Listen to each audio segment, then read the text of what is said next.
پچھلے سال میں نے ایک دو تقریریں اور اپنے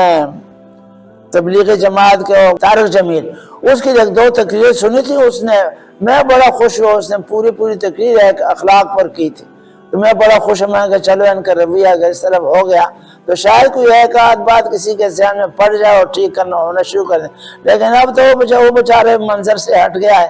اور کسی کو کوئی بھی میں نے جتنی کہیں سنی ہے اس نیچ پر کوئی بھی تقریر نہیں کرتا، نہ کوئی بتاتا ہے۔ تو ہمارے پاس جو بابا جی نے یہ ایک ہی طریقہ بتایا کہ بھئی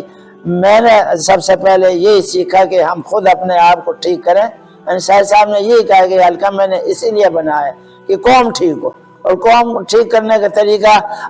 ہم سے یہ تو نہیں ہوگا کہ ہم جلسوں میں جائیں، جلسے کریں، جلوس کریں اور یہ نکالیں۔ یہی ہے کہ جو آدمی میرے ساتھ دینا کہ پیشکش کرے میرے ساتھ آئے تو اسے کہوں کہ اپنے اخلاق کو درست کر دو، اور اپنے جتنے متعلقین ہیں ان سے بھی کہہ دو کہ یار یہ کام مت کیا کرو۔